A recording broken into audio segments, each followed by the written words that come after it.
Monte and Pharaoh Show. And you're watching the Monte and Pharaoh Show. Monte and the Pharaoh. With Monte and the Pharaoh. Monte and the Pharaoh. It's Monte and the Pharaoh. Monte and the Pharaoh. Monte and the Pharaoh. Monte and the Pharaoh. Monte and the Pharaoh. Monte and Pharaoh. It's Monte and the Pharaoh. And Monte and the Pharaoh. Oh, is it Monte and the Pharaoh? Monte and Pharaoh. The Monte and the Pharaoh Show. Monte and the Pharaoh. You've got the future Hall of Famer, that rocker, Marty Jannetty, MJ in the house, and I'm sitting here with two more future Hall of Famers, Monte and the Pharaoh. We're doing that stuff and we gonna rock it.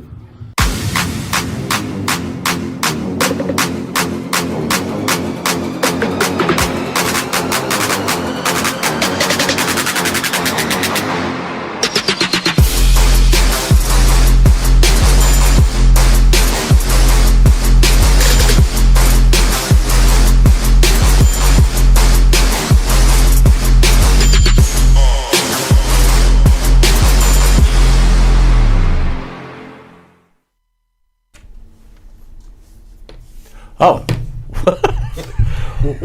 What? What? I was waiting for my other music that didn't pop up. Okay.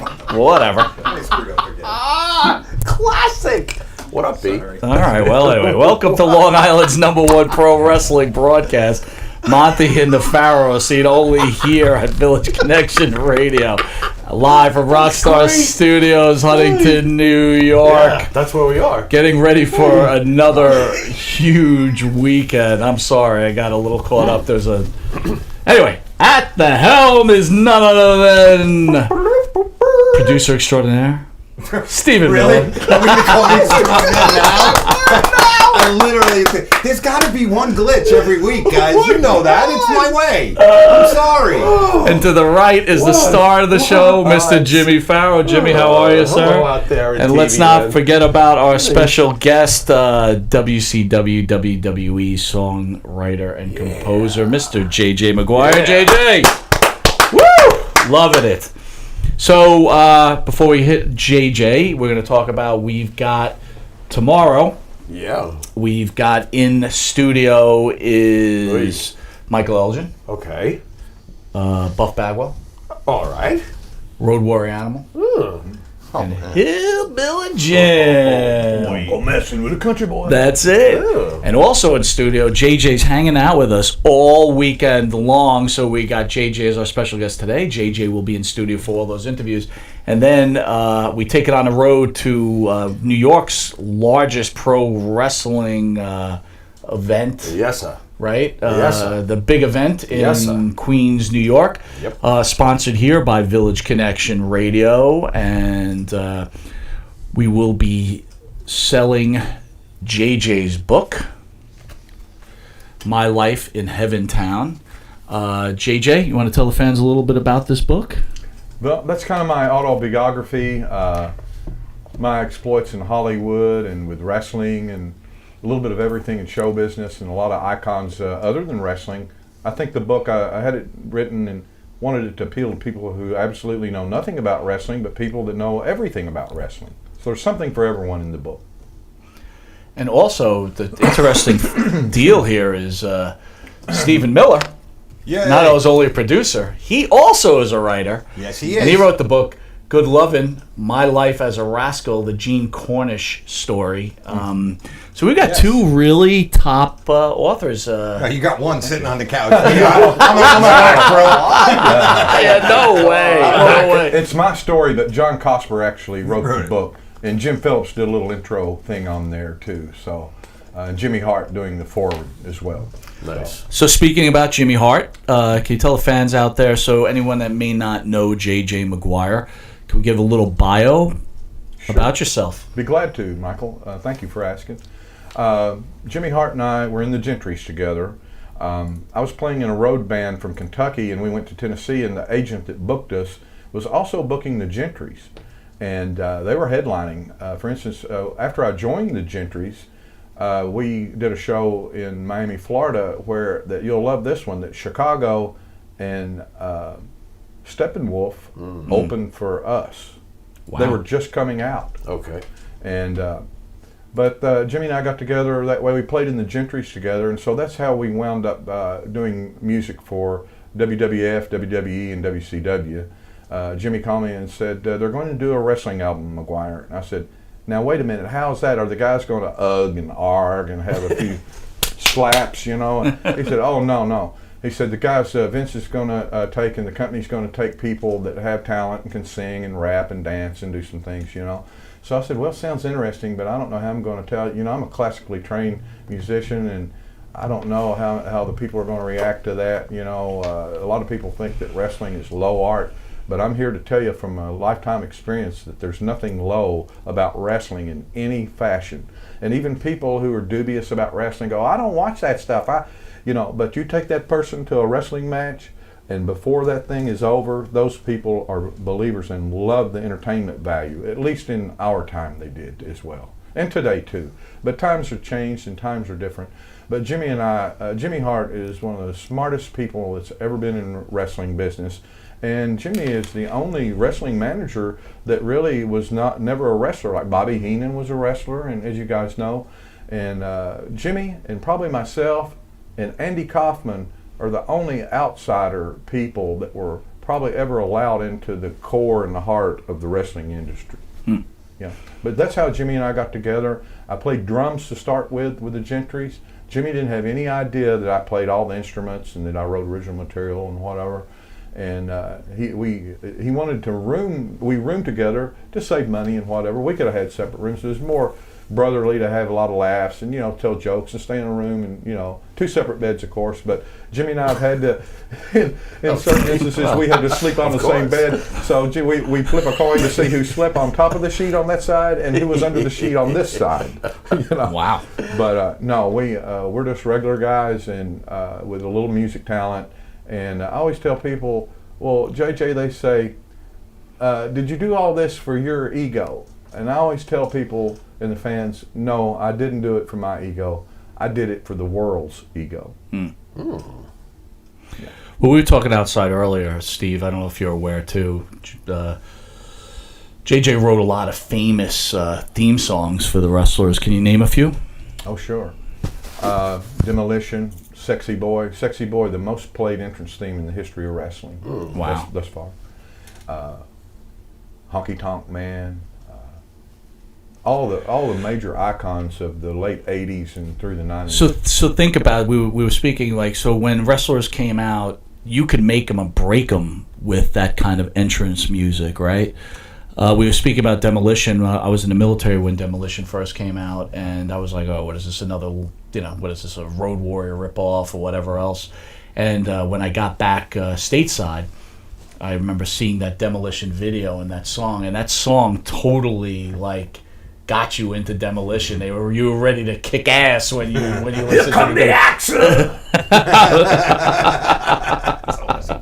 Did you realize what kind of impact you could have? At what point does the light bulb go off and go, wait a minute, this is taking an already great thing, whatever gimmick it was, and just shooting it into the stratosphere? When you have a theme that's that good, like Demolition, that just takes a 4-star movie and throw another star on.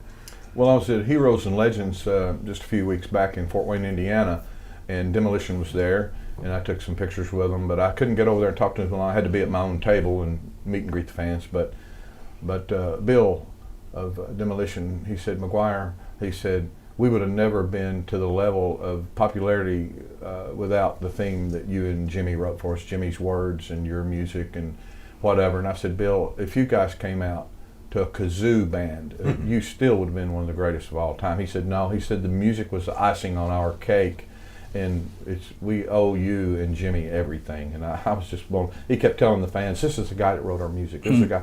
I mean, he was putting me over like I was Hulk Hogan or somebody. You know, I was just extremely flattered by that. And to answer your question to start with, Michael and Jimmy, it dawned on me that this is pretty good stuff, or people enjoy this. But when I went to SummerSlam in '91 at Wembley in London, England, I was telling you guys earlier, and a few people outside here before we came into the show, that I was in the back and talked to everybody and watched on the monitor. And then I had full access, and I go out and watch the fans and some of the matches. Well, I went out into the very high part of the Wembley and on one side of it, and I sat down. And I just wanted to get the people's reaction to each theme, and the themes hit. And Jimmy, as a matter of fact, we had 96% of all WWF music at that time, and but I sat there, and on my left there were people that you could tell that they had saved every dime they could come up with for a long time, barely had shoes on their feet to come to this event. And sitting on the other side of me this close were two women in mink coats and diamonds on their hands. And I realized right then, this is something a lot bigger than I ever thought. You know, the scope of how it appeals to people. And I'm still pinching myself over it. I mean, it's just unbelievable that people, this many years later, when I flew in earlier today, I sat on 2 flights with people that happen to be avid wrestling fans, and one from the day and one that's more current, but they're familiar with what the music that we have done. And it's just, if I had $1 for every time that people have told me, your music is the fabric of my childhood and my youth, I'd be a multimillionaire. I mean, it just blows me away, and I'm so thankful that God gave me that talent, and Jimmy Hart, that we met on a whim, basically, and we've forged a lifetime friendship. And we like I said, we wrote this stuff. We didn't write it to show everybody how great we are and this is us. We wrote it for those characters, bigger than life, over the top, colorful, you know. And the music, we had to do everything from a country riff to a heavy metal riff to jazz to funk to pop. I mean, but luckily for me, I was classically trained, and I was able to do those things. I had played in bands since the mid-'60s, early 60s, and doing soul music before there was Cream or Hendrix or heavy music of any kind yet. And so I had a good live performance background, you know, and I was the arranger for our bands and all that. So, but it's just fortunate that I was able to meet the people that I did, but I took my talent to where it was. I didn't sit at home because I could play a lot of instruments and thought I was some big guy or something. I didn't sit there and fool myself and say, well, somebody's going to call me, and I'll just sit here till somebody big call. No, I had to go out and show people, look, I'm not a big guy, but I have talent, and I'm willing to use it to help. And Vince and WWF was the vehicle for that. And I appreciate that, and all the people and fans like yourself that make those comments. It means everything in the world to myself and Jimmy Hart, believe me. How easy was the adjustment, being that you came through the Gentrys, so obviously you were involved in the formulation of some pop music. Yes, sir. How easy was the adjustment when all of a sudden you find, now usually nobody sits down and goes, okay, I'm going to write a song, it's going to be exactly about this, and it usually formulates as it goes, usually. Right. Here, you're being asked to be a specialist. That's correct. Okay, here's the character. I want you to write for this specific character. How easy was the adjustment as a musician, as a composer, going from writing pop songs in the Gentrys to specializing with Vince? Yeah, well, it's a specialty market, but you must remember that the Beatles were a specialty market when they came out. I never thought of it that way. That they were, and they were, when George Martin produced them, he was in charge of specialty BBC orchestra music. He was the specialty man, specialty. Right. And so Beatles were, I mean, let's face it, not anything like that since. Right. And they were one of a kind. Sure. But to answer your question, it was easy for me because I realized I would go and I would watch the character. I would look at the outfit. I would look at the gimmick. You know, what's their gimmick? Find something. What is it that the crowd really pops and really enjoys? And you know, they lift a leg up high and that's the gimmick. Okay, I need some kind of music that goes boop. You know, doink. Yeah. But and I watched a lot of Three Stooges as a kid, There you so go. that helped me too. Dude, what is this whole Three Stooges thing? Stop! Man? I just don't get it. What are you talking? I never got it. What are you talking I don't about? get it. I'm with Monte on Thank you. this. Amen. What is Oh my you? God. I'm sorry. Silly you? You're the silliest Like, thing going. look, What I are get you Abbott and talking about? Costello. Oh my I get God. Abbott and Costello. Love them. Love Abbott Costello. Stooges are like what I call stupid humor, and I like stupid slapstick. humor. Yeah, it's Slapstick, that's what it hilarious. is. Anyway, It wasn't that difficult. It's just that I had Okay. to take my ideas and formulate them like if the leg comes up, it makes a leg come up musical idiom, you know. You ever get a wrestler where you struggle to write a song for them? Like you're sitting there looking at it going, Yes. I'm drawing blanks. What do I do here? Yes, it all wasn't just a simple fraction. $1 Million Man thing. Really? We sat there, Jimmy and I sat there, and we lost weight, we lost sleep, we lost money. Over the $1 Million Man was theme a song. great Yeah, theme for the in the $1 Million end. Man, we're losing time and money trying to come up with the theme. Oh, wow. And so Jimmy said, I don't know. He threw the pencil down. He's trying to sketch some words down, whatever. And so I said, well, Jimmy, you know what we're trying to do here? It boils down to it's all about the money. Oh, my God.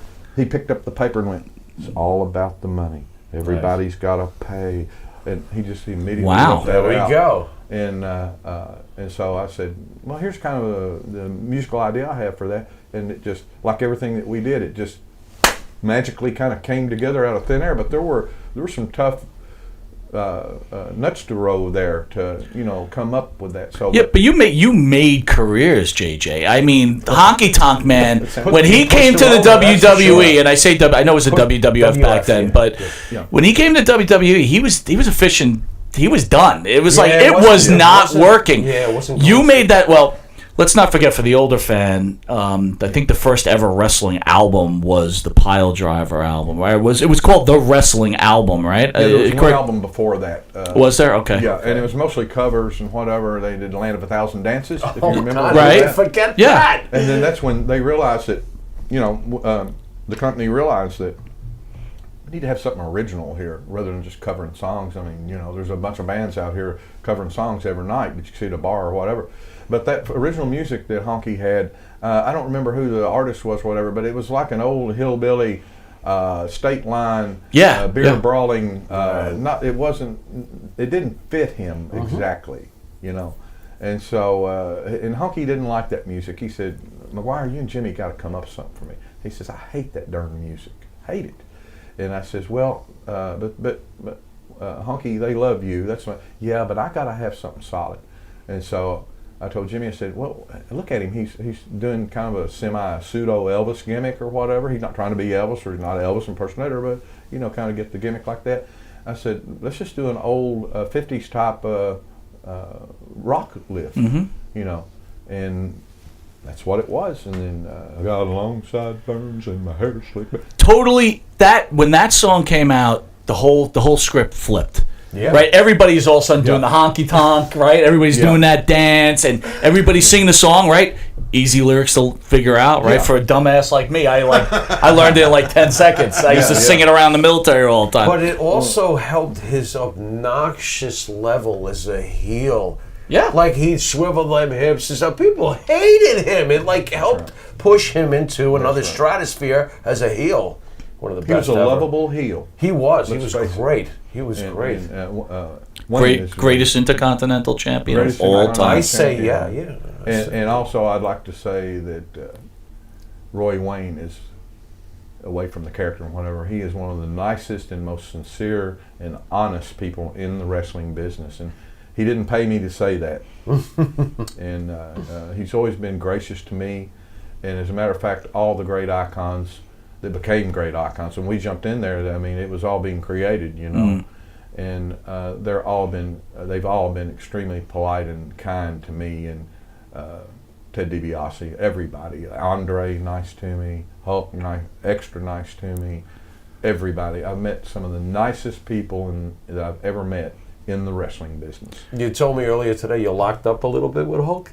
Little. Yeah, we little went bit? to England to promote the Wrestling Boot Band album. We first went to a place called the Conrad House, and they told Hulk they had, oh yes, we've got every workout device known to mankind. Got over there and it looked like something that somebody'd have in your basement at home, you know, like a treadmill. With And Hulk looked at Hogan that. on a treadmill. Plastic weights. Hulk looked at that and he said, we're out of here.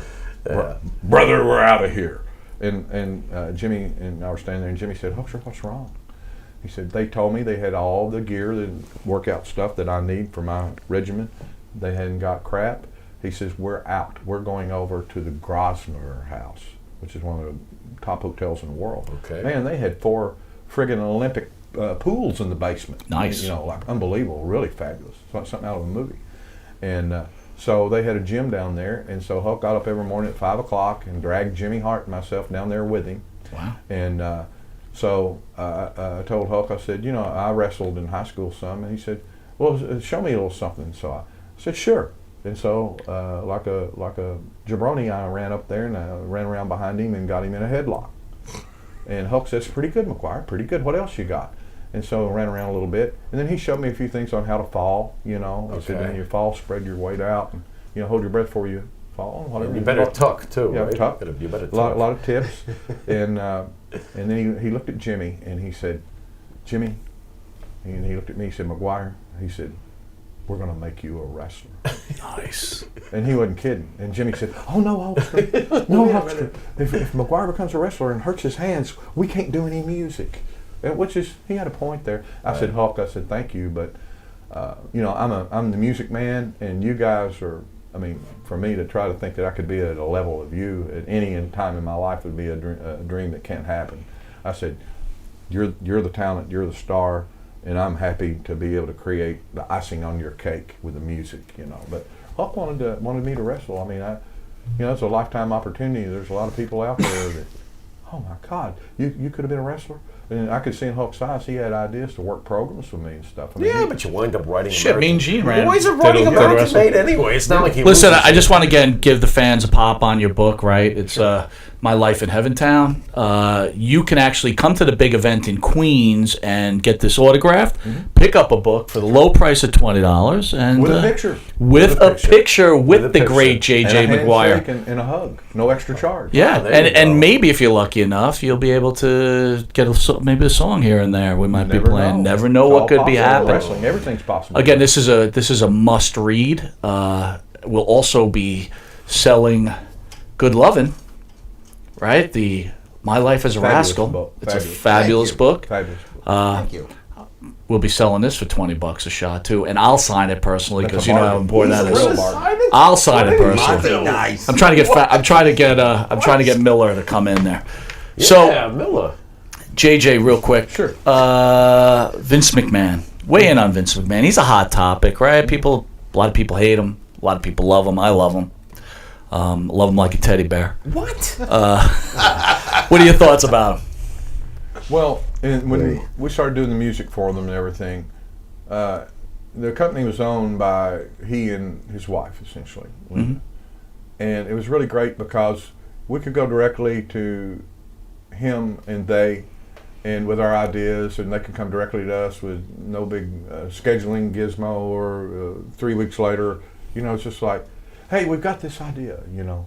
And they were very receptive, and plus the company wasn't a public traded company in those years, you know, it was privately owned. But I will say this, that as far as a promotion, WWF and Vince and the people knew exactly what they were doing to make that a worldwide phenomenon. And we were lucky to get in there at that time, but they were always nice to me. The family was always nice to me, and the company and everybody, and I have nothing but great appreciation and thanks, because you know, anything you do in life, no man is an island unto himself. Not even, I can play a ton of instruments and I can write songs and so on, but I can't do everything by myself. As you couldn't do this show without your technical man. Oh, Jesus. Mr. Miller. Yeah, look at that. Oh, boy. What a pop. I mean, this takes Dude, you underrate yourself as a producer. You're awesome. Yeah, it's a group effort, and so is Absolutely. the wrestling business. And those that are willing to get in there and participate as a group, those are the most successful. Right. And history shows that. Right. Team players. Everybody was a team player in WWF. So when do you leave the WWF? What year do you end up leaving? And that's a good question. It's kind of a blur. I don't know exactly how to answer that. Well, you said you got there in 1986, Yeah, I I believe? got there in '86. Okay. And let's see, it was probably... Well, you eventually wind up writing for Hogan in WCW. Yeah, it was the early 90s. Okay. Okay, somewhere around 92 or 92, 3, 93. By the way, I didn't know who you were, but I was angry with you with that song. That really bothered me. What? Which one? It was when Hogan, American Made? love the song. Don't miss. Okay. All right, but the issue was. Don't blame him for the guitar again, solos. you all know That's how someone much else. we love the WWE. Yes, we do. Hogan going to WCW bothered me. Yeah, it did. And American Made was like, Real American was a really important song. It's a great song. We really are homers for the WWE. This is our coast. We grew up here. Madison Square Garden, Vince Senior. We watched Bruno. I mean, come on. This So is the guy you we love root Real for. American, then American Made comes out, and you're like, Right. I really don't want to like this song, but it's good, pretty though. kick-ass. It's good, though. I appreciate it. Thanks a Yeah, lot. it is. We had to have something that was somewhat reminiscent and similar to Real American. Absolutely, yeah. Because people were familiar with that, but we couldn't duplicate that because of copyright issues and whatever. And so it was one of those things, where I had to get close, but not too close. But I love Real American and all that. That's awesome. So that's kind of how that came about. And the fans liked it. Of course, again, Hulk could have come out to kazoos once again. I'm trying to picture Hogan and coming out to kazoos. I think he would still been as big, I don't know, man. Look, I'm a Hogan guy, but those songs, what got you jacked up, man. Well, I appreciate that. Speaking of doing something close but not exact, tell us about DDP's theme. Well, DDP came to me in the back at one of the shows and said, Jimmy's out there running around. Hey, baby, hey, baby. He's busy doing his thing. And he would run back into we had a little music set up in the Coliseum in the back, and where Vince and the company could come down, Pat Patterson, different people, and listen to what we had and make suggestions or whatever. Open house, so to speak, open door policy. And I don't know, to me, it's all a miracle, you guys. And this music wouldn't mean squat or anything to anybody if it wasn't for the fans and the people that we wanted to uplift and give joy. And that's why I got into music, because I loved just watching people have fun and dance and forget their troubles for a while and all that stuff. And we would have been nothing. Hulk Hogan would have been a big nothing without the fan support and people liking what you do. And I just want to thank you guys for being so kind to have me up here and being fans that you are and being professionals and knowing the business and everything. This wrestling thing, I'm going to tell people, Hollywood and a lot of people think, well, wrestling's low art. Well, I'm here to tell you, brothers and sisters, there's not a darn low thing about anything to do with wrestling, ever, period. It's far from low art. It takes a brilliant person to know how to perform in the wrestling business and do something that people want to keep seeing. And the music helped that, I think. Sure. But it wasn't about the music, it was about the talent, and then the music was icing on a cake, basically. But all together, again, a group effort, just like your show here. It's a group effort. JJ, we got a fan out there. Joey's a great supporter of the Monte and the Pharaoh show, Long Island's #1 pro wrestling broadcast, also seen on cable television on Tuesday from 8:30 to 9 p.m.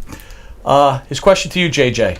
Who is the most difficult wrestler to come up with a theme song for? Probably Ted, $1 Million Man thing. It was Ted. Okay. Because you got a lot of idealism in there, money, and a guy that's overbearing and can buy his way, kind of typical of big business in America, in a way. Yeah. Did Savage ever come up to you, because he was coming out to a Pomp and Circumstance, right? Right. Did he ever come up to you eventually and say, hey, man, Yes, he did. oh yeah, write me a theme song? Pretty good. Maguire, write us a theme. Yeah, he wanted to change his music and vary his image some. Yeah. So How about a kazoo? yeah. A kazoo? So Wait, but first of all, did he talk like that to you? Did he come up to you like, his voice is like that in real life. 24/7. Yeah. Wow. He wasn't quite jacked up so much with the veins ready to pop, but his voice was like that in reality. Shocked when he passed away? Hate it still, but he did want another theme to answer your question. So Yeah, yeah. I came up with Jimmy and I came up with a theme called Oh, yeah.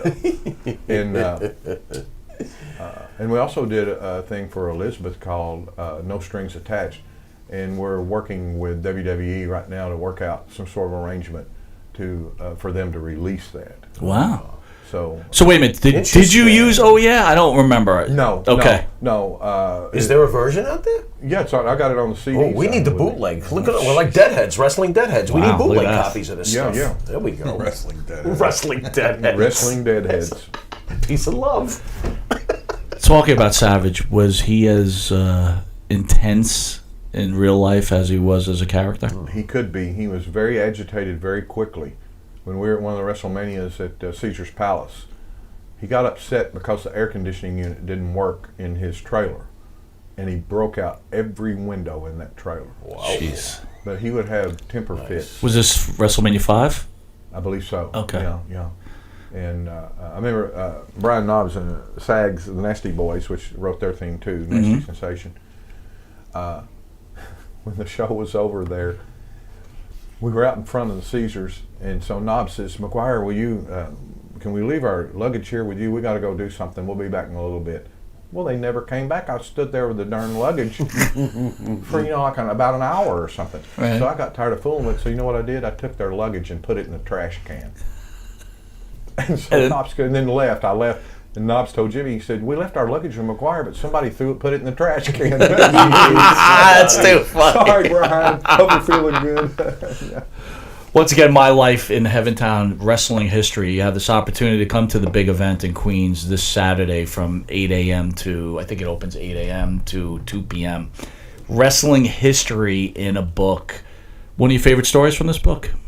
Oh yeah, probably Andre's story about I would do card tricks and stuff with Andre. He loved to play cards and drink wine and beer, as you know, as a hobby point. But he was so kind to me, and we were in Cleveland at a show, and he was dating a woman that was the weather anchor on the Cleveland top TV station, NBC or whatever. And What'd she look like? She was from Mexico, a Spanish lady, beautiful and real charming and real brilliant and witty. So first of all, less than all men, right? Doesn't matter what your face looks like. If you got big feet or a large wallet, you're golden. That's right. That's it. God. Someone's trying you regardless. Go ahead. Andre wanted me. He didn't want the boys talking to her and whatever, messing around. So he said, "Jimmy Maguire, will you sit with my girlfriend?" And I said, "Of course, Andre. Be glad to." And Hart came running over and said, "Maguire, for Andre to ask you to do it, he wouldn't ask any of us to do that in the company. Nobody. He trusted you. He trusted me, right? And I never let him down. And he was always extremely kind to me, and he loved it when I do the tricks for him. And he was just like a little boy, a big little boy. Andre was a beautiful. You did magic tricks, right? You would. Yeah. Okay. Do card tricks. He loved cards. Right. Loved to play cards, And he told me he wanted me to come to France and stay some and whatever. And I think Frenchie Martin is in charge of his estate, if I'm not mistaken, and now. But he invited me to come to France and everything. Of course, he bought land here in Alabama or somewhere. North Carolina, I think, North right? Carolina. And but Andre was such a kind and warm, and you've heard other people a lot bigger than I'll ever be to say these same words that worked with him. But he didn't like Savage. For some reason, he didn't like his gimmick. He didn't like him. He didn't like the no baby oil. Really? So so you used to hear that around all the time? Really? Yeah. And were you scared for Savage? Dude, just get out of here. Don't wear the. Leave him alone. Randy he just go, "Okay, brother," And I don't know. I don't know what he thought really, but he didn't linger.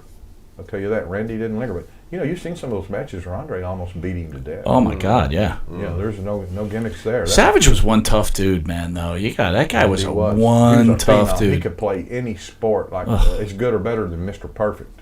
I mean, that's two guys that were phenoms. Right. Did Andre ever ask you to read him a bedtime story? Maguire, lead me bedtime story. Now. No, I was just happy that when he shook my hand, he was gentle. Hey, I would shake his hand, and it's like a little freshborn baby hand in his palm. I mean, it's unbelievable. It's like shaking hands with a freight train. Did Andre ever have a theme song? That's a good question. That is a great question. Were you ever approached to write one for Pharaoh? Always come up with good questions. What would you have written for Andre? Well, you're so enamored just by his size and who he is. Right, I guess you didn't hear need the music. That's right. That is a great. And that's a great question. What would you have written for him? I don't remember what he came out to. I really don't think he did. And you think I would? To anything.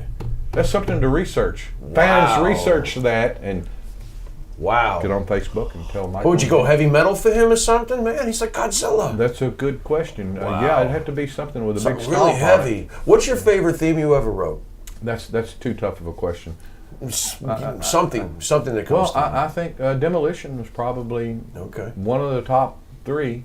Okay. Of course, but HBK is the most favorite and most played wrestling theme in wrestling history. Now, how was HBK? Was he kind of a diva with you? Like, oh, I don't like that. Do this. Sean was he's a quiet person and a kind of a thinker in real life, and he was always polite to me and nice, but I didn't have a whole lot of dialogue with Sean. He was always so busy because he worked so many programs, you know. And you wrote the Rocker theme song, right, with Jimmy Hart? Yeah. And now that's a great theme song. Well, I appreciate it. It is. Originally, when we were writing it, when I was writing it, there's no lyrics on that one. So Jimmy would say, "What do you think, Maguire? Come up with something?"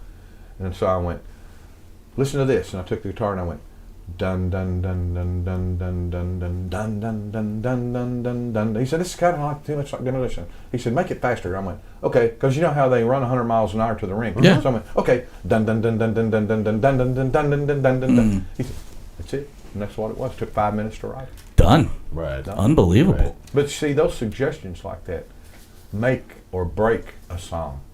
You know, I can't sit here and say, "Yep." Even though I played all the instruments and came up with the bulk of the music, I'm the guy. No, I'm not the guy. I'm one of the guys. Right. Jimmy Hart. Tempo. Jimmy Hart. But like, so this isn't a Tempo shot, but suggestions, for the not the casual wrestling fan, but I'd say a pretty solid wrestling fan. When you talk about WWE music, right? And I think when we first met, we had this discussion. Everybody thinks about Jimmy Johnson, right? That's right. Everybody goes, "Oh, it's Jimmy Johnson. He's the guy that wrote everything." Yeah. And then after we started talking on the phone, this is about a year and a half ago, whatever. I was like, "Holy cow!" You never know. You just never know. Why did Jimmy Johnson get all the street cred while you guys were writing all this stuff? Jimmy's. Let's make one thing for sure. Let's tell the truth where the truth is the truth. Jim Johnson has written some great stuff, no doubt about it. But he was with Vince Senior when they were just a little promotion working, having 50 people sit out there on hard chairs at the gymnasium. Well, wait a minute. He was with Vince Senior. Yeah, but there was no music back then, right? No, but he knew the family and whatever, and so he had a studio in a church that was converted. Johnson did, I believe, if I'm correct. And anyway, he was friends with the family and whatever, and so when they started to do this, so he was on the front steps. There wasn't anybody else out there running around going, "I want to do wrestling music," because nobody had done any wrestling music.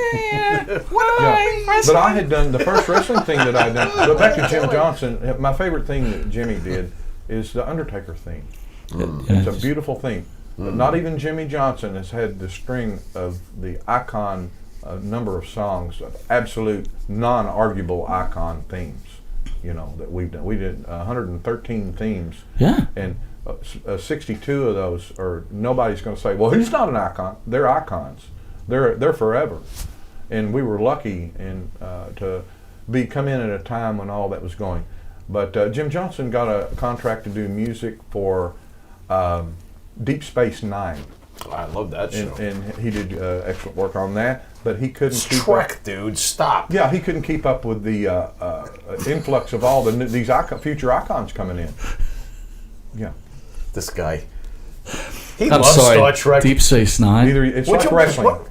Either you love Star Trek or you hate it. Look, I love Star Trek. I just don't. Give me a deep space pizza. Picard. Where did he come from? They had a lot of spin-off shows and stuff.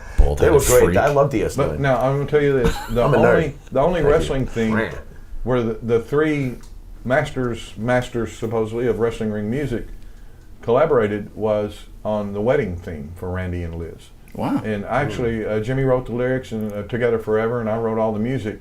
But when we sent it up to have the copyright done, or whatever, Johnson added a third chorus to it, and so I mean, we weren't sitting in the same room together. What do you snuck it in? Snuck it in.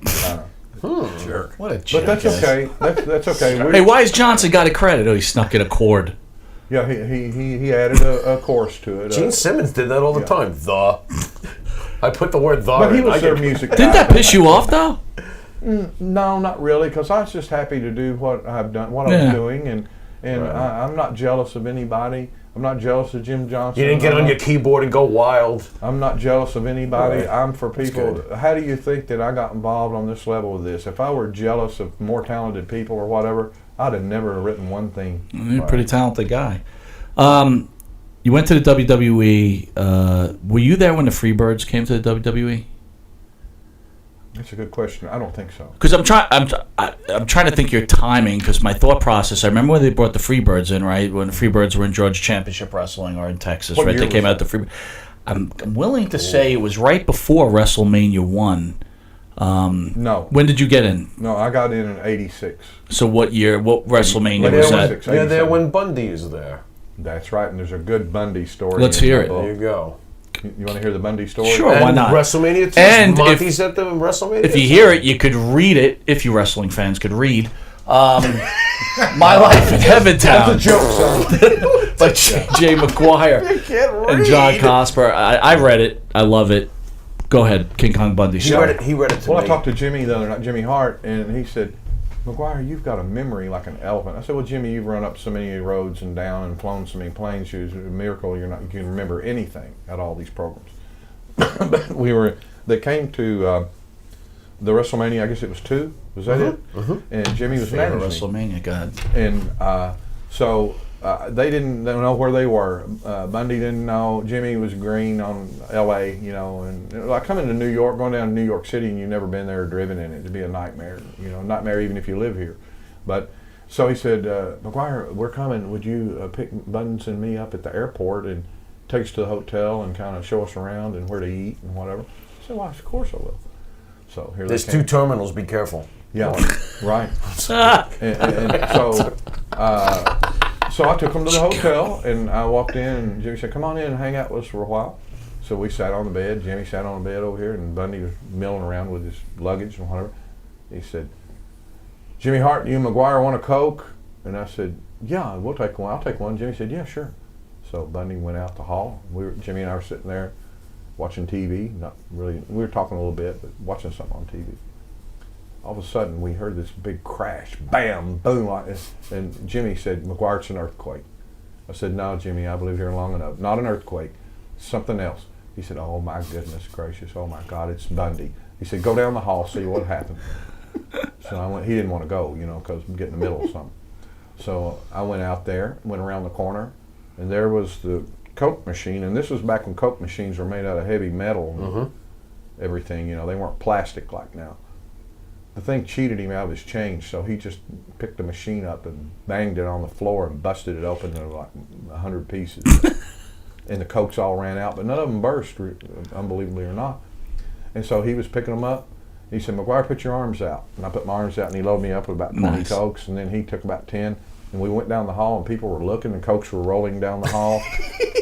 And he was handing them out to people. "Hey, good to see you. Come to the matches tomorrow night." And handing people Cokes and stuff. And so we had enough Cokes for all week. Bundy said, "We've got enough Cokes for all weekend. We're good." And Jimmy and I, we looked at each other and went, "Okay." And we didn't say another word. We just acted like nothing ever happened. No. Yeah. And you felt pretty safe too, I'm sure. And we felt Where really with him? safe. Chris Palace, a beautiful person. So basically, you stole. Well, Bundy did. Bundy stole. All right, you aided and abetted. No, he just finished whatever was taken. He drank I'm it. just kidding. That's right.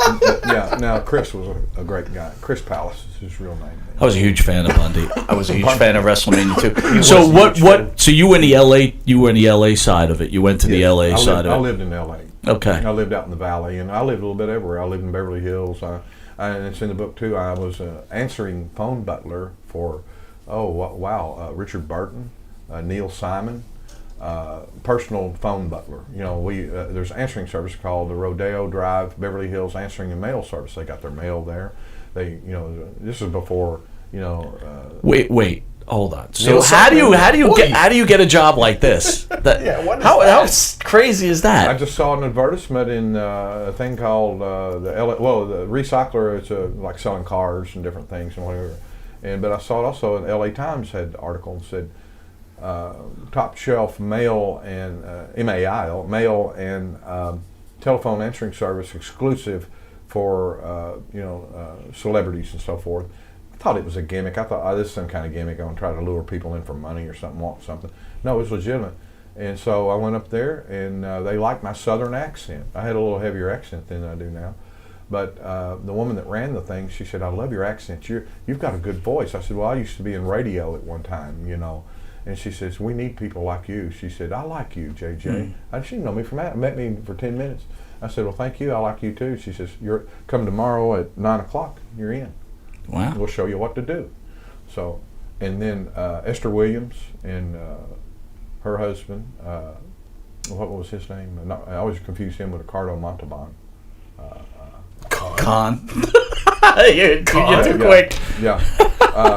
I'm going to cry. Well, and the fans, some of the older fans know. But anyway, Esther, was quite a movie star and everything too.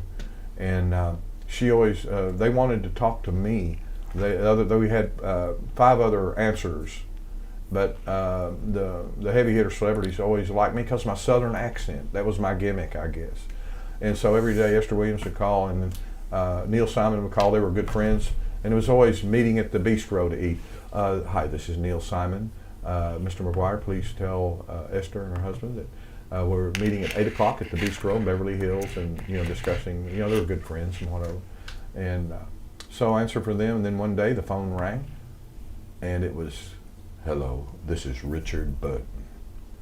And I went, "Whoa!" I thought it was a joke or something. But no, we had celebrities that we answered the phone for and received their mail. And it was really Richard Burton. And then Elizabeth Taylor called.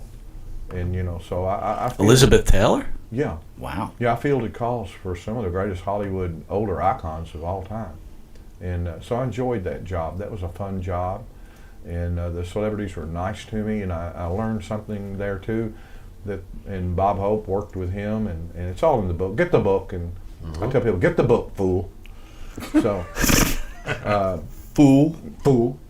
I want to remind everybody that the big event is this Saturday, November 16th. 10 a.m. to 3 p.m. The LaGuardia Plaza Hotel, 104-04, Ditmars Boulevard. Lanny Poffo is there. Did his music too. You did the Genius's music. Yes, nice. Kane, Kurt Angle, Tank Abbott, and none other than J.J. Maguire. J.J., what could the fans expect from you when they meet you and they're shaking and they're all excited? What are they going to get? And they're shaking. Well, I'm just flattered and happy to be there and talk to them. And like I told you, and I told Mr. Eric Sims, who's a promoter too, you guys, what you guys do here and the promoters as well for the meet and greets is extremely important, because it shows the people the heart and the soul of the wrestlers, that they're real people. Not only are they great entertainers and performers, but they have a heart. And no pun intended. And I think that's the most important thing. And what you do here, and people like yourself, is important to keep the dream alive and let young fans and older fans have fun. And this is very important. This is not a joke. We may joke a lot, and you guys tell jokes and make fun and puns, but this is no joking matter. This is real, and this is an important part of American pop culture. And what you do here is very integral to letting people understand why this is. And I want to thank you guys for this and having me and what you do. Thank you. And I the fans appreciate too. that. I like talking to the people and everything. It's my pleasure. Well, it's going to be a fun day tomorrow. It's nonstop. Marathon. Heroes again. Good stuff.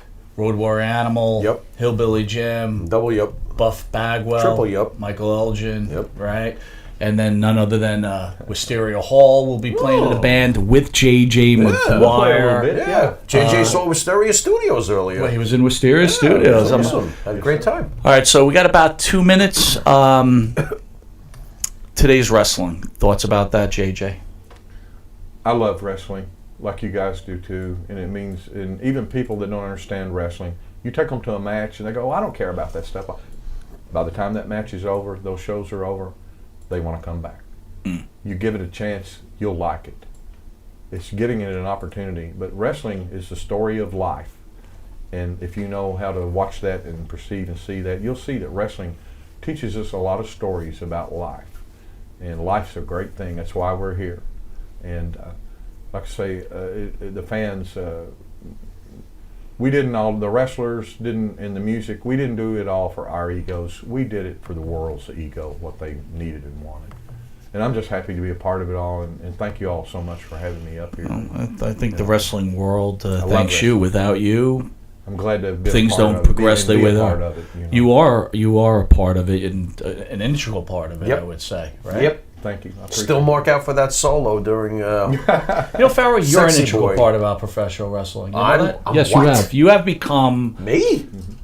Oy, here we go. You've become, Monday Go on. water discussion. I'm water cooler discussion. what do you think? Wow. Drink to that. Yeah, there he goes. He's Drink to having that. some water. Wow. Yes, water color. When did that Water happen? cooler. Was that like a slow thing? You have Tell me become- about myself. You Was have- it slow you or have was the become- Tell him ascension? about it. You've become a Tell me about future yourself. icon of the Future? sport. Wait a Absolutely. minute. Am I or am I a future icon? Which Miller, am I? weigh in. I need your help here. Pharaoh has now become culturally important To What's the this professional about? wrestling to the world. professional wrestling. I totally community. What agree. is going on here? What's this about people wanting to take I pictures totally with us agree on with you. Saturday? I'm not. Think about this.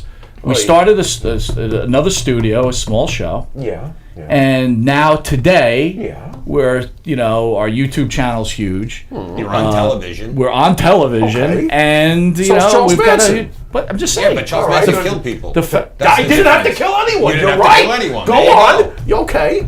So just saying, you've become an integral part of The doctor professional says wrestling history. I'm impotent. when you're I'm dead, important. when I you're mean- dead, some dude's gonna make a documentary about you. That's right. Really? Yeah, 349 JJ. days. 349 days and a half. didn't make it to That's 350. not right. Oh my God. No, Pharaoh would have worked 350 days. No. Fuck that. What are you kidding me? Forget it. No, your right. documentary we call 14 days. Yeah. right. With vacation. How about 3 minute? He's the 3 minute man. Oh shit. The what? The 3 minute man. Wait a minute. What did I not get accomplished just now? What just happened? Oh my God. All right, I want to thank JJ Maguire. He'll be back tomorrow and again with us at the big event. JJ. Also, JJ, your book can be bought on Amazon. Yes, and at eatsleepwrestle.com. Beautiful. And if you are here locally, at least in the New York area, and you're going to one of the largest wrestling events, the big event this Saturday, JJ again will be selling his book, signing his book, and taking photos. You have an opportunity to take a photo with a wrestling icon, and you are. I mean, you wrote history. Songs that last forever. Everybody remembers the Honky Tonk Man. Everybody remembers American Made. You cannot deny this, and this is an opportunity. JJ's not here a lot, so this is a big, I don't big want deal. to. I don't want to overstate it, but on a wrestling musical basis, this is Mozart. Sorry, I'm sick, dude. Come on here. I mean, some of the most famous wrestling themes ever. Hello. That's all there is to it. And Sorry. speaking of that, we've You got know, our own facts are Stephen facts. Miller. He will be selling his book, Good Lovin', The Life of a Rascal. Why are you laughing? I don't know. It just makes me laugh. I don't know. You can I'm catch a Steve kid. Miller in a Wisteria Hall T-shirt that day. Yeah, you Yeah, probably buddy. can. But again, come to the Monte and the Pharaoh table. JJ will be there. Yeah. We've got a whole bunch of good stuff for the fans out there, and we want to thank everybody for joining us today. long. Yes. JJ, one last message to the fans, and you're going to send us out. God gave me talent, so I took it to the greatest show on earth. Traveled the world with the greatest of all time. Unbelievably entertained people of color in all walks of life. Who knew that wrestling is such a powerful force? I did. Sweet. With that, we'll catch you tomorrow starting around 3:30, 4 o'clock. I'll be here. Opening up will be Road Warrior Animal sitting on that I'm couch. scared. In that corner is JJ Maguire. To the right is none other than a wrestling icon, Jimmy Farrow. Right after that is Michael Elgin. Right after that, there's a little break, and then we're into Hillbilly Jim, and then we close out with Buff Bagwell. It's a long day, but guess what? We've got composer Mozart, JJ Maguire there, the whole Mozart entire- and the mat. the Mozart Mozart on the mat. and then once we get out of there, we're at the Miller. big event. So again, Perfect. you can catch Monte and the Pharaoh if you're not sick of enough of us. You can catch us every Tuesday on channel 115 from 8:30 to 9 p.m. Actually, that channel's #1 most viewed show. Right there, you go. Bravissimo. You could catch us. You could go to www.monteandthepharaoh.com and go to our YouTube channel, Monte and the Pharaoh, and of course on Facebook Live. So if you haven't had enough of a fat guy, a wrestling icon, a composer, and an award-winning author, there's plenty of venues. Producer. Plenty of great venue. You get now you tongue time me. Anyway, we'll catch you tomorrow. Anywhere between 3 Can and I 4. do the Marty Jannetty closer? Go ahead, please. You've been watching Monte and the Pharaoh. Till next Till when? Tomorrow? See you later. Keep rocking.